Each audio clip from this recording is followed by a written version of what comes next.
Welcome, everybody. It's always a pleasure to be here at SUNY New Paltz and to have the privilege of being able to welcome our governor. I'd like to, before we begin, acknowledge some folks that are with us today. Our United States Senator, John Bonasek.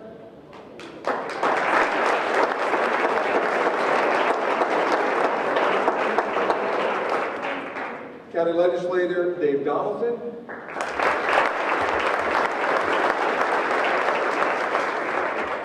County Legislator Hector Rodriguez.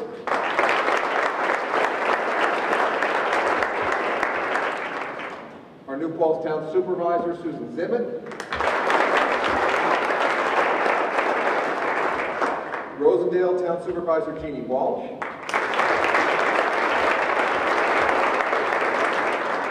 And of course, the president of this wonderful university, Dr. Donnie Christian.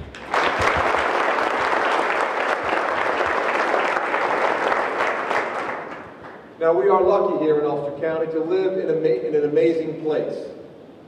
A place that has a wonderful economy that is built on a diversification of our economy. We have a tourism-based economy that's done extremely well. The governor's been so incredibly supportive of that every step of the way. We also have a beautiful agriculture-based economy that's $500 million here, and the governor has been amazing on that as well. But what we're here to talk about is SUNY 2020. SUNY 2020 is a special initiative of the governor, the chancellor, and we are so fortunate to be here for some exciting announcements. And so with that, I would like to introduce President Christian.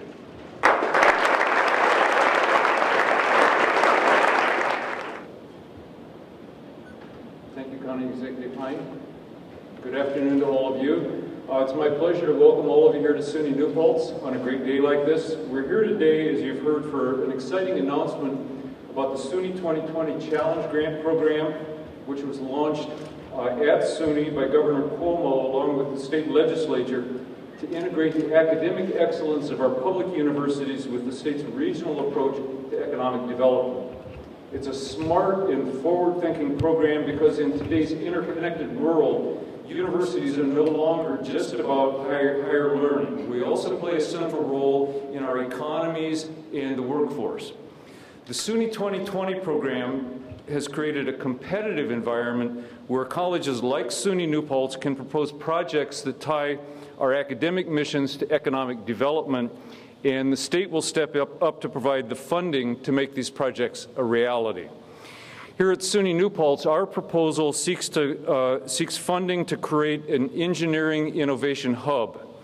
The hub will provide the resources to support and diversify the college's engineering programs, addressing a critical shortage of engineers needed to serve advanced manufacturing interests in the Mid-Hudson Valley, while also providing much-needed instructional and research space and a tangible, marketable response to the governor's call for the establishment of the Startup New York program on SUNY campuses. In addition to providing a much-needed home for expanded engineering offerings, the hub will include a 20,000 square foot building in close proximity to the Resnick Engineering Hall. The facility will include relevant and state-of-the-art equipment to support engineering and facilities and space to support the work of companies partnering with SUNY New Paltz through our 3D printing and engineering programs and the Startup New York initiative. The project promises to generate $75 million in new economic impact, create more than 195 full-time jobs, and graduate 300 much-needed engineers over a 10-year period in the Mid-Hudson region alone. It's an investment in the engineering program that will help nourish and complement the college's existing electrical and computer engineering majors, as well as our rapidly evolving 3D printing program by providing education and training for those who will lead and drive cutting-edge technology in the future. Our proposal also solidifies SUNY New Paltz's connection to other centers of higher learning in the region by establishing new curricula and equipment investment at SUNY Orange, SUNY Ulster, and Dutchess Community College. So that, in a nutshell, is our vision for growing both the educational opportunities that we provide for students and supporting the regional economy. It's now my pleasure to introduce New York Senator John Bonasek, our senator here in the 42nd District. Thank you. First of all, let me start by saying I know that SUNY New Paltz is the gem in the SUNY system for what they do here.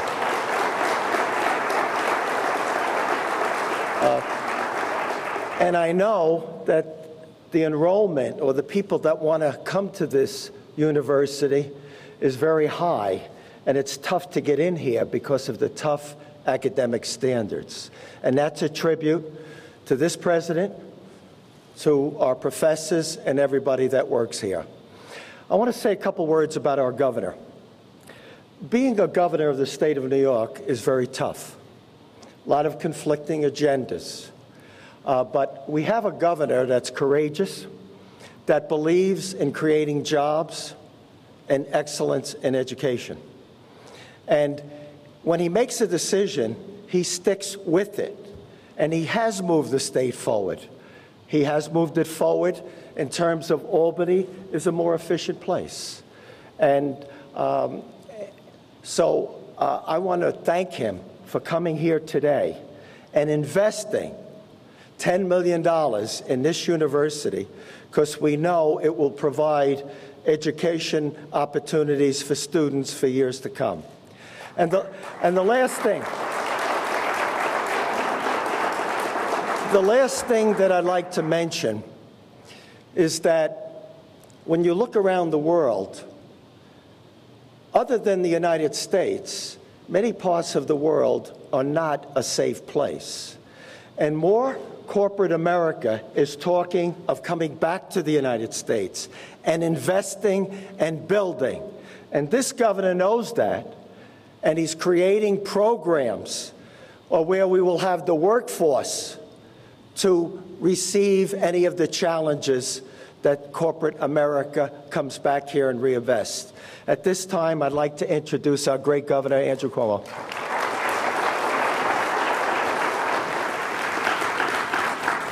Thank you very much, Senator Bonasek. I liked him better as a U.S. Senator, didn't he, those few minutes?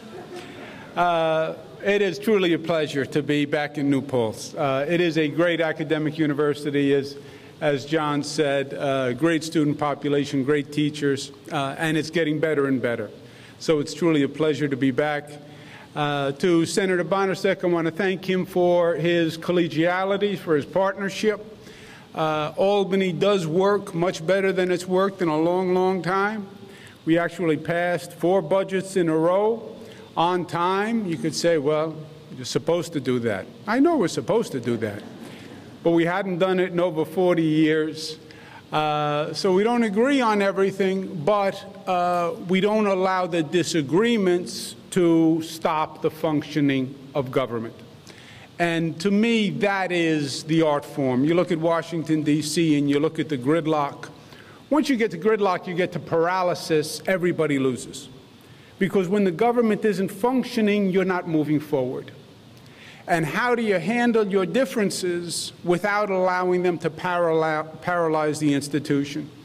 And Senator Bonasek and I work on a lot of issues, judges, et cetera.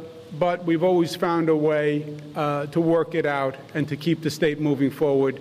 And to me, that is the difference between a politician and a statesman. And Senator Bonasek is a statesman. Let's give him a round of applause.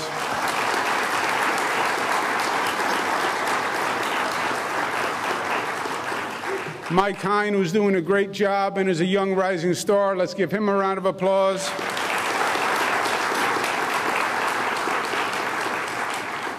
And Dr. Christian, who hit it out of the park on this one. This was a very tough competition, and you won the competition. And that's kudos to you, Doctor.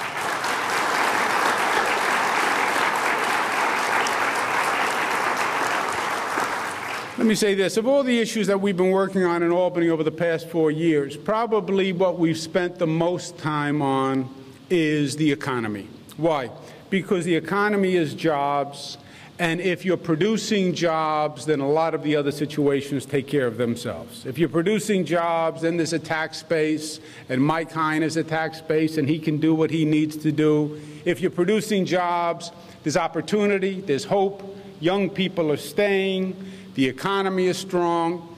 And the truth is, in New York, for a lot of years, we've been struggling with the economy. First, we've been struggling nationwide with the economy. It's been a slow 7 years with the national economy. When you think about it, it's that long. But New York, it's been even worse, especially the Mid-Hudson, especially upstate New York. I think New York lost its way economically. I call it the New York, we had hangover arrogance, you know. At one time, we had an attitude that we're New York, people come here, people stay here because we're New York. Where else can they go? They would never leave. We're New York. How could you leave New York? I understand that attitude. You can leave New York. If you look at a map, you see New York, and then you see a lot of these other shapes to the west of New York. Those are called other states. And you can move to those other states, as hard as that is to imagine. And people have been doing it, you know. And that's why I call it the hangover arrogance. We thought they were going to stay no matter what we did. And New York, in many ways, became anti-business. Highest taxes in the United States of America. And you know what people said? I'll leave. As our business climate was becoming more anti-business, they were becoming more mobile. People are becoming more mobile, businesses are becoming more mobile, and we saw an exodus from New York. So we said we have to turn that around. And we turned it around dramatically in 4 years. We started by focusing on pro-business and pro-growth policies. We focused on tax reform. Every person in this room pays a lower tax rate than they did 4 years ago. Every person in this room.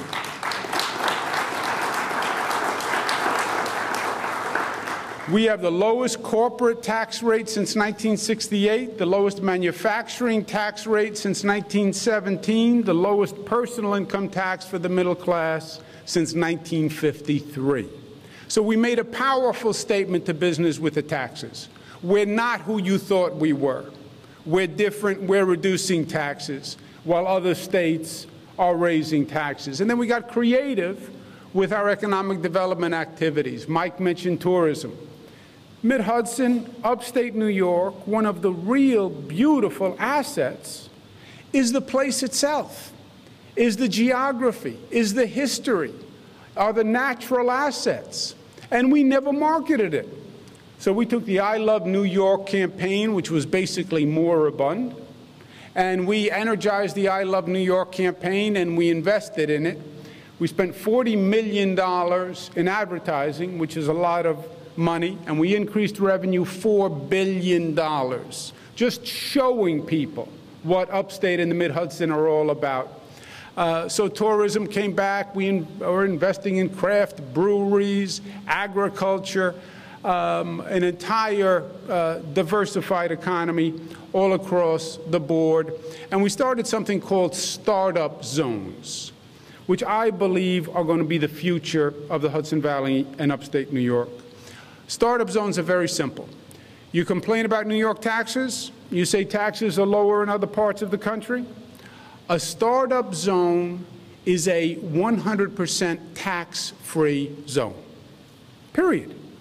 No income tax, no sales tax, no property tax for 10 years in a startup zone.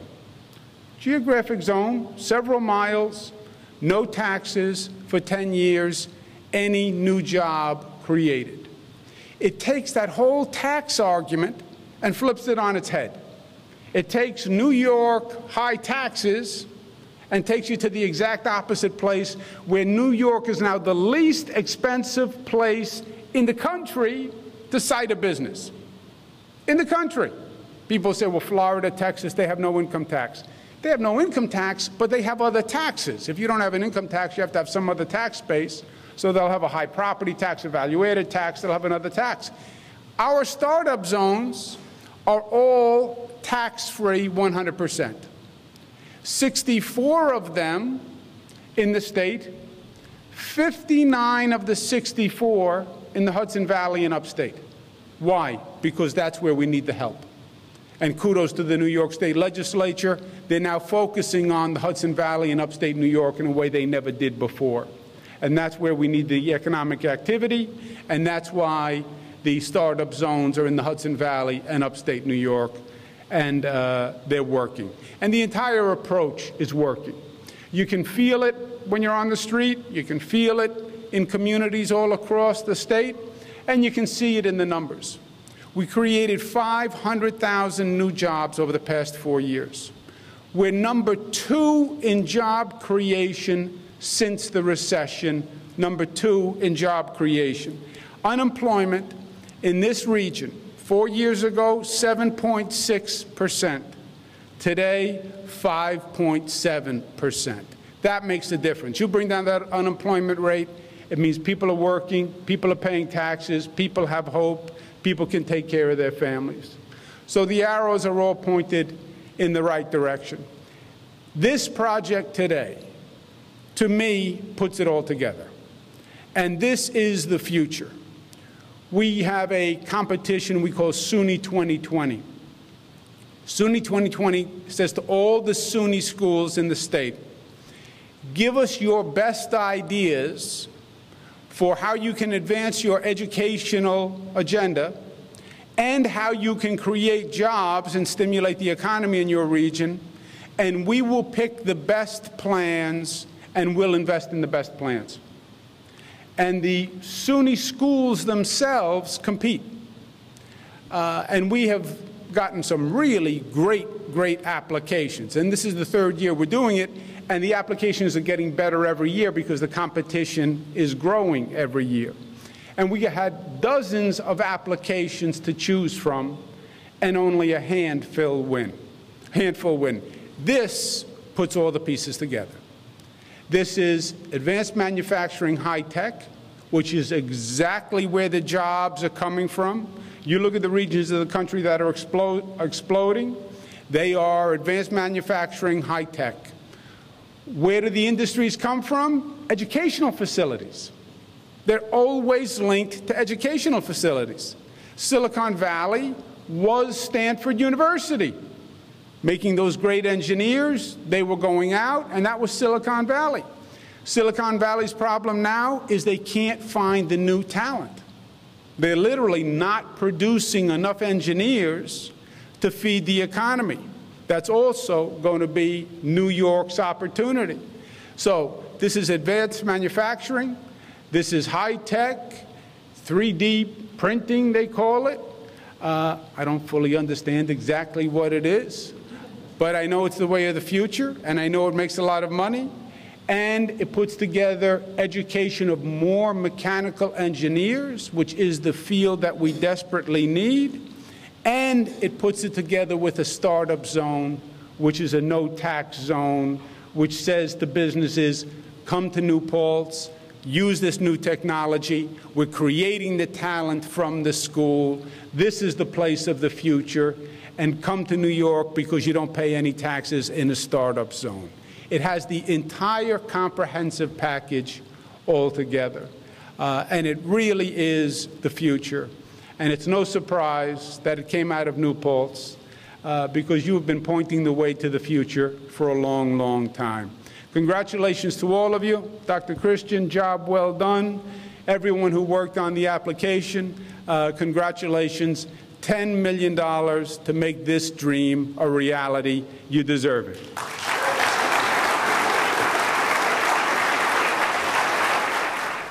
Thank you, Governor. Thank you, everyone, for coming today. I will leave you with this.